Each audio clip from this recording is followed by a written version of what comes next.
Current bill ಕಟ್ಟದೆ ಹೋದ್ರೆ ಕದ್ದು current ಬಳಸಿದ್ರೆ ಗ್ರಾಹಕರಿಗೆ ದಂಡ ಹಾಕೋದು ಕಾಮನ್. ಆದ್ರೆ ಹೇಳ್ದೆ ಕೇಳ್ದೆ ಕರೆಂಟ್ ಕಟ್ ಮಾಡಿದ್ರು ದಂಡ ಹಾಕಬಹುದು. ಅರೆ ಇದೇನಿದು ಅಂತೀರಾ? ಹೌದು, ಅನಿಯಮಿತವಾಗಿ ನಿಮ್ಮ ಮನೆ ಅಂಗಡಿಗೆ ಪವರ್ ಕಟ್ ಮಾಡಿದ್ರೆ ಬೆಸ್ಕಾಂನಿಂದ ನೀವು 50 ದಂಡ ರೂಪಾಯಿ ವಸೂಲಿಯನ್ನ ಮಾಡಬಹುದು.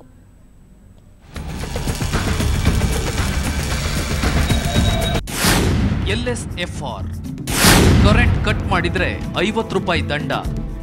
Licence standard of performance regulation ಅಂದ್ರೆ KERC ಬೆಸ್ಕಾಂಗೆ ವಿಧಿಸಿದ ಕಾನೂನು. ಅನಿಯಮಿತ ಲೋಡ್ ಶೆಡ್ಡಿಂಗ್ ಮಾಡೋ ಬೆಸ್ಕಾಂ ವಿರುದ್ಧ ಗ್ರಾಹಕರಿಗೆ ಸಮರ ಸಾರಲು ಇರುವ ಬ್ರಹ್ಮಾಸ್ತ್ರ ಇದು. ದಿನಕ್ಕೆ 6 ಗಂಟೆಗಿಂತ ಹೆಚ್ಚು ಹೊತ್ತು ವಿದ್ಯುತ್ ಕಡಿತಗೊಳಿಸಿದ್ರೆ ಅಥವಾ ಗ್ರಾಹಕರಿಗೆ ಮಾಹಿತಿ ನೀಡದೆ ವಿದ್ಯುತ್ ಕಟ್ ಮಾಡಿದ್ರೆ ಬೆಸ್ಕಾಂಗೆ 50 ರೂಪಾಯಿ ದಂಡ ಹಾಕಬಹುದು. 2004ರಲ್ಲಿ ಈ ಕಾನೂನು ಜಾರಿಗೆ ಬಂದಿದೆ. ಆದರೆ ಬೆಸ್ಕಾಂ KERCಯ ಈ ಕಾನೂನನ್ನ ಗಾಳಿಗೆ ತೂರಿ ಎಂದಿನಂತೆ ಲೋಡ್ ಶೆಡ್ಡಿಂಗ್ ಜಾರಿಗೊಳಿಸುತ್ತಿದೆ. ಇದರಿಂದ ಸಿಟ್ಟಿಗೆದ್ದಿರುವ ಗ್ರಾಹಕ ವಿದ್ಯುತ್ ಬಳಕೆದಾರರ ವೇದಿಕೆ ಬೆಸ್ಕಾಂ ವಿರುದ್ಧ ಸಮರ ಸಾರಲು ಸಜ್ಜಾಗಿದೆ.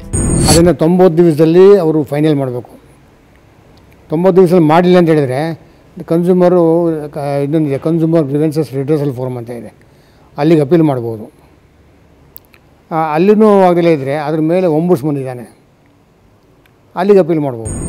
ವಿಚಿತ್ರ ಅಂದ್ರೆ ಈ ಬಗ್ಗೆ ಗ್ರಾಹಕರಲ್ಲಿ ಅರಿವು ಮೂಡಿಸುವ ಕಾರ್ಯಕ್ರಮ ಹಮ್ಮಿಕೊಳ್ಳಲು ಸರ್ಕಾರ ಬೆಸ್ಕಾಂಗೆ ಪ್ರತಿ ವರ್ಷ 1 ಕೋಟಿ ಹಣ ಕೂಡ ಬಿಡುಗಡೆ ಮಾಡುತ್ತೆ.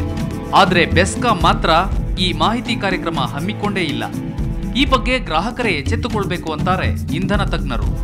ಗ್ರಾಹಕನಾದಂಥವನು ರೆಗ್ಯುಲೇಟರಿ ಕಮಿಷನ್ ಅಂತ ಶಾಸನಬದ್ಧವಾದಂಥ ಸಂಸ್ಥೆ ಇದೆ. ಅದರ ಕಾನೂನಿನ ಚೌಕಟ್ಟಿನಲ್ಲಿ ಏನು ಮಾಡಬೇಕು ಅಂತ ಕಾನೂನು ತಜ್ಞರವರಿಗೆ ಪರಾಮರ್ಶೆ ಮಾಡಿ ಕಾನೂನಿನ ಕ್ರಮ ತಗೊಳ್ಬೇಕು. ಗ್ರಾಹಕ ತನ್ನ ಹಕ್ಕುಗಳನ್ನ ಅವನು ರಕ್ಷಿಸ್ಕೊಳ್ಬೇಕಾದ್ರೆ ರೆಗ್ಯುಲೇಟರಿ ಕಮಿಷನ್ ಒಂದೇ ದಾರಿ ಇರುತ್ತೆ. ಪವರ್ ಕಟ್ ಮಾಡಿದ್ರೆ ಬೆಸ್ಕಾಂಗೆ ಕೇವಲ 50 ರೂಪಾಯಿ ದಂಡ. ಹೀಗಾಗಿ ಬೆಸ್ಕಾಂ ಕೂಡ ತಲೆನೇ ಕೆಡಿಸಿಕೊಳ್ಳಲ್ಲ. ಹೀಗೆ ಆದ್ರೆ ಗ್ರಾಹಕರಿಗೆ ನ್ಯಾಯ ಸಿಗೋದಾದ್ರೂ ಎಲ್ಲಿಂದ? ಈ ಪ್ರಶ್ನೆಗೆ ಸರ್ಕಾರವೇ ಉತ್ತರಿಸಬೇಕು.